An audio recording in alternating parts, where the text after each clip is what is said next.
ಇವತ್ತು ಈ ದುಡ್ಡು, ಆಸ್ತಿ, ನೇಮು, ಫೇಮು, ಅಧಿಕಾರ ಅನ್ನೋದು ಬಹಳ ಅವಘಡಗಳಲ್ಲಿ ಏನು ಕಾರಣ ಆಗ್ತಾ ಇರೋದನ್ನು ನೀವೆಲ್ಲ ನೋಡ್ತಾ ಇರ್ತೀವಿ. ಇಂಥ ಸುದ್ದಿ ನೋಡಿದರೆ ಇದನ್ನು ನಿಮ್ಗೆ ಸಿಟ್ಟು ಬರುತ್ತಾ, ಬೇಜಾರಾಗುತ್ತಾ, ಮಾತೇ ಬರಲ್ವಾ? ಡಿಸೈಡ್ ಮಾಡಿ ಏನು ಕತೆ ಅಂತ ಹೇಳಿದರೆ, this is the story.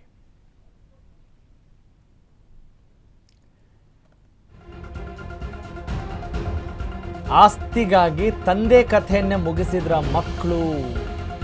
S, ನೀವೇನು ಕೇಳ್ತಾ ಇದ್ದೀರಲ್ಲ, ಅದು ನಿಜ. ಆಸ್ತಿಗಾಗಿ ತಂದೆ ಕಥೆಯನ್ನೇನಾದರೂ ಮುಗಿಸಿದ್ರ ಮಕ್ಕಳು. ತಂದೆಯನ್ನು ಕೊಂದಿದ್ದು ಅಣ್ಣ ಅಂತ ತಂಗಿಯರ ಆರೋಪ, ತಂಗಿಯರೇ ಕೊಂದಿದ್ದು ಅಂತ ಅಣ್ಣನ ಪ್ರತ್ಯಾರೋಪ. ನೋಡಿ, ಹಿಂಗೂ ಇರುತ್ತೆ ಸುದ್ದಿ. ಇಂಥ ಅನೇಕ ಸುದ್ದಿನ ನೀವು ಗಮನಿಸಿರ್ಬೋದು. ಆದರೆ this is not casual news. ತುಂಬ ಗಂಭೀರವಾದಂಥ ಸುದ್ದಿ ಇದೆ. ಅಣ್ಣನ ಪ್ರತ್ಯಾರೋಪ, ಆರೋಪ ಪ್ರತ್ಯಾರೋಪ, 108 ಅನುಮಾನ, ಕೊಲೆ ಪತ್ತೆಗಾಗಿ ಶವವನ್ನು ಹೊರಗೆಳೆದಿದ್ದಾರೆ ಅಣ್ಣ ತಂಗಿಯರು. ಇದು ಯಾವುದಕ್ಕೆ ರೀಸನ್ ಏನು? What is the cause of this murder?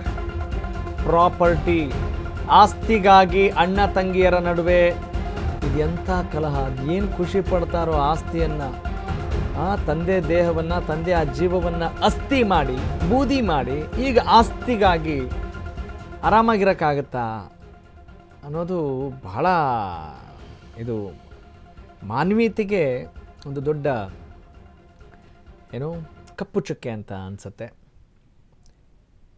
ನೋಡಿ, ತಂಗೀರು ಕೊಂದಿದ್ದು ಅಂತ ಅಣ್ಣ ಆರೋಪ ಮಾಡ್ತಾನಂತೆ, ಅಣ್ಣ ಕೊಂದಿದ್ದು ಅಂತ ಈ ತಂಗೀರು ಪ್ರತ್ಯಾರೋಪ ಮಾಡ್ತಾಯಿದ್ರೆ. ಹಿಂಗಿದೆ ನೋಡಿ ಇಲ್ಲಿ ಆಟ. ನೋಡಿ, ಯಾವುದೋ ಒಂದು ವಸ್ತುವಿನ ಜೊತೆ ಆಡ್ತೀವಲ್ಲ, ಏನಾದರೂ ಅಲ್ಲಿ ಯಾರೋ ಬೀಳಿಸಿರೋದು, ಯಾರೋ ಬೀಳಿಸಿದ್ರು, ಅದನ್ನು ನಾನೆಲ್ಲ ಬೀಳಿಸಿದ್ದು, ಅಣ್ಣ ಬೀಳಿಸಿದ್ದು, ಇಲ್ಲ ತಂಗಿ ಬೀಳಿಸಿದ್ದು ಅಂತ ಹೇಳ್ತಾರಲ್ಲ, ಹಾಗೆ ಅಷ್ಟು ಸಲೀಸಾಗಿ ನಡೀತಾ ಇದೆಯಾ? ಎಲ್ಲಿ ನಡೆದಿದ್ದು?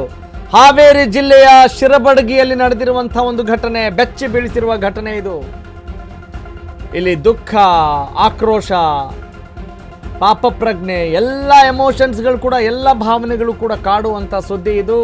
ಇದೇ ಜೂನ್ 15ರಂದು ಗುರುಬಸಪ್ಪ ಬಸಾಪುರ ಮರಣ ಹೊಂದಿದ ವ್ಯಕ್ತಿ, 75 ವರ್ಷದ ಮೃತ. ಗುರು ಬಸಪ್ಪನಿಗೆ ಪಾಪಿಗಳು ಎಷ್ಟು ಜನ ಗೊತ್ತಾ? 5 ಮಕ್ಕಳು. ಇನ್ನು ನನ್ನದು ಏನು ಮಾಡ್ಬೇಕು ಹೇಳಿ? ರವಿ ಬಸಾಪುರ ಮೃತ, ಗುರು ಬಸಪ್ಪನ ಹಿರಿಯ ಮಗ. ರೇಖಾ, ಸುಜಾತ, ಗಿರಿಜಾ, ಪಾರ್ವತಿ ಹೆಣ್ಮಕ್ಳು. ಎಂಥ ಮಕ್ಕಳನ್ನ ಹೆತ್ತೆ ಅಂತ ಯಾವುದಕ್ಕೂ ಒಂದು ಸಿನಿಮಾದಲ್ಲಿ ಇದೆಯಲ್ಲ, ಡಾಕ್ಟರ್ ರಾಜ್ಕುಮಾರ್ ಅವ್ರು ಹೇಳ್ತಾರಲ್ಲ, ಮೀನಾಕ್ಷಿ ಎಂಥ ಮಕ್ಕಳನ್ನು ಹೆತ್ತೆ ಅಂತ, ಜೀವನ ಚೈತ್ರದಲ್ಲಿ ಅಂದ್ಕೊಳ್ತೀನಿ. ಇದು ಒಂದು ಜೀವನ ಚೈತ್ರ ನೋಡಿ. 27 ಎಕರೆ ಜಮೀನಿಗೋಸ್ಕರ ಹಿಂಗಾಗಿದೆ. ಮೃತ ಗುರುಬಸಪ್ಪ ಇತ್ತೀಚೆಗೆ ಹೆಣ್ಮಕ್ಳಿಗೆ ಆಸ್ತಿ ಹಂಚಿದ್ದಂತೆ. ತಂದೆಯ ಈ ನಿರ್ಧಾರದಿಂದ ಭಾಳ ಮನನೊಂದಿದ್ರಂತೆ. ಯಾರು? ಅವ್ರ ಮಗರಾಯರು ರವಿ. ಆಸ್ತಿ ವ್ಯಾಜ್ಯ ಕೋರ್ಟ್ನಲ್ಲಿ ಇರುವಾಗಲೇ ಗುರುಬಸಪ್ಪ ಸಾವನ್ನಪ್ಪಿದ್ದಾರೆ. ಆಸ್ತಿಗಾಗಿ ಅಣ್ಣನೇ ತಂದೆಯನ್ನು ಹತ್ಯೆಗೈದಿರುವಂಥ ಆರೋಪ ಮಾಡ್ತಾ ಇದ್ದಾರೆ. ಇಲ್ಲ ತಂಗೀರೇ ಕೊಲೆ ಮಾಡಿದ್ದಾರೆ ಅಂತ. ಅಯ್ಯಪ್ಪ ದೇವರೇ, ಪರಸ್ಪರ ಪ್ರತಿದೂರನ್ನು ದಾಖಲಿಸ್ತಾ ಇದ್ದಾರೆ ಅಣ್ಣ ತಂಗಿರು. ಸದ್ಯಕ್ಕೆ ಸವಣೂರು ಪೊಲೀಸ್ ಸ್ಟೇಷನ್ನಲ್ಲಿ ಈ ಕೇಸ್ ದಾಖಲಾಗಿದೆ. ಶವ ಹೊರ ತೆಗೆಸ್ತಾ ಇದ್ದಾರೆ ಸವಣೂರು ಪೊಲೀಸರು. ಈ ಬಗ್ಗೆ ಮತ್ತಷ್ಟು ಮಾಹಿತಿ ನೀಡ್ತಾರೆ ನಮ್ಮ ಪ್ರತಿನಿಧಿ ವೀರೇಶ್, ಹಾವೇರಿ ಜಿಲ್ಲಾ ಪ್ರತಿನಿಧಿ ವೀರೇಶ್. ಇಂಥ ಸುದ್ದಿಗೆ ಏನು ಕೇಳಬೇಕು ಅನ್ನುವ ಇಂಗಿತನೇ ತಣ್ಣಗಾಗುತ್ತೆ. ಆಗಿರೋದೇ ಅನಾಹುತ. ಏನು ಕಾರಣ, ಹೆಂಗಾಯಿತು ಅಂತ ಏನು ಕೇಳ್ತಾ ಇಲ್ಲ. Over to you. ನಿಮ್ಗೆ ಏನು ಹೇಳ್ಬೇಕು ಅನ್ಸುತ್ತೆ ಹೇಳಿ. ಏನಂತಂದ್ರೆ, ಇದು ಒಂದು ರೀತಿಯಲ್ಲಿ ಆಸ್ತಿಗಾಗಿ ಅಣ್ಣನ ಮೇಲೆ ತಂಗಿ ಆರೋಪ, ಅಣ್ಣನ ಮೇಲೆ ತಂಗಿ ಆರೋಪ, ಈ ರೀತಿಯ ಒಂದು ಆರೋಪ ಪ್ರತ್ಯಾರೋಪಗಳು ಕೇಳಿ ಬರ್ತಾ ಇದೆ ಈ ಒಂದು ಕೊಲೆಯಲ್ಲಿ.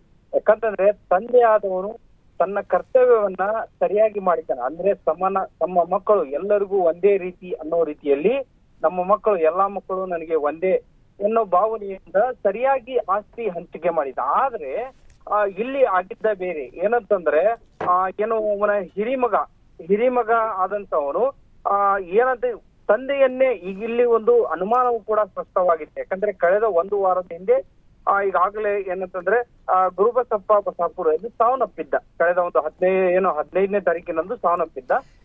ಆ ಡೀಟೇಲ್ಸ್ ಗೊತ್ತಾಯ್ತು ವೀರೇಶ್. ಈಗ ಪೊಲೀಸರು ಏನ್ ಹೇಳ್ತಿದ್ದಾರೆ?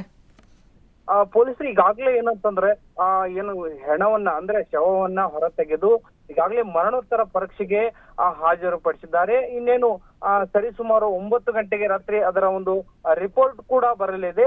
ಅದು ಒಂದ್ ರೀತಿಯಲ್ಲಿ ಪೊಲೀಸರ ಹೇಳಿಕೆ ಪ್ರಕಾರ ಕೊಲೆ ಮಾಡಿರುವ ಶಂಕೆಯೂ ಕೂಡ ವ್ಯಕ್ತವಾಗ್ತಾ ಇದೆ. ಯಾಕಂತಂದ್ರೆ ಇಲ್ಲಿ ಮೇನ್ ಆಗಿ ಆಸ್ತಿ ವಿಚಾರವಾಗಿ, ಯಾಕಂತಂದ್ರೆ ಏನಂದ್ರೆ ಗುರುಬಸಪ್ಪ ಚೆನ್ನಾಗೇ ಇದ್ದ. ಗ್ರಾಮಸ್ಥರ ಹೇಳಿಕೆ ಪ್ರಕಾರ ಗುರುಬಸಪ್ಪ ಯಾವುದೇ ರೀತಿಯಂತ ಯಾವುದೇ ಕಾಯಿಲೆ ಆಗಲಿ ಯಾವುದೇ ರೋಗ ರುಜಿನಗಳಾಗ್ಲಿ ಅವನಿಗೆ ಇರ್ಲಿಲ್ಲ. ಹಾಗಾಗಿ ಅವನು ಒಳ್ಳೆಯ ರೀತಿಯಿಂದ ಚೆನ್ನಾಗಿ ಓಡಾಡ್ತಾ ಇದ್ದ, ಊಟ ಮಾಡ್ತಾ ಇದ್ದ, ನಿದ್ದೆ ಮಾಡ್ತಾ ಇದ್ದ, ಎಲ್ಲವೂ ಕೂಡ ಚೆನ್ನಾಗಿತ್ತು ಆರೋಗ್ಯ. ಆದ್ರೆ ಏಕಾಏಕಿ ಸಾವನ್ನಪ್ಪಿದಾನ ಅಂತಂದ್ರೆ ಅಲ್ಲಿ ಅನುಮಾನವೂ ಕೂಡ ಸಾಕಷ್ಟು ಪೊಲೀಸರಿಗೆ ಈಗ ವ್ಯಕ್ತವಾಗಿದೆ. ಹಾಗಾಗಿ ಅವರು ಪೊಲೀಸರು ಸ್ವತಃ ಸಂಬಂಧಪಟ್ಟ ತನಿಖಾಧಿಕಾರಿಗಳನ್ನ ಕರೆದುಕೊಂಡು ಬಂದು ಈಗಾಗಲೇ ಹೆಣವನ್ನ ಮೇಲಕ್ಕೆ ಎತ್ತಿ. ಓಕೆ, ಗುರುಬಸಪ್ಪ ಅವರ ಮಿಸಸ್ ಇದ್ದಾರಾ, ಅವ್ರ ಪತ್ನಿ ಇದ್ದಾರಾ? ಎಸ್ ಸರ್, ಅವ್ರ ಪತ್ನಿ ಕೂಡ ಇದ್ದಾರೆ. ಅವರು ಕೂಡ ಇದರ ಬಗ್ಗೆ ಸಾಕಷ್ಟು ದೂರನ್ನ ನೀಡಿದ್ದಾರೆ. ಯಾಕಂತಂದ್ರೆ ಅವ್ರು ಯಾರ ಮೇಲೆ ಆರೋಪ ಮಾಡ್ತಿದ್ದಾರೆ? ಮಗನ ಮೇಲೆ ಒಂದು ಆರೋಪವನ್ನ ಮಾಡ್ತಾ ಇದ್ದಾರೆ. ತಾಯಿಯವರು ಮಗನ ಮೇಲೆ ಆರೋಪ, ಹೆಚ್ಚಾಗಿ ಮಗನ ಮೇಲೆ ಆರೋಪ ಮಾಡ್ತಿದ್ದಾರೆ. Okay, got it. Thank you Veeresh, ಧನ್ಯವಾದ ತಮ್ಮೆಲ್ಲ ಮಾಹಿತಿಗಾಗಿ. Okay, this is not okay.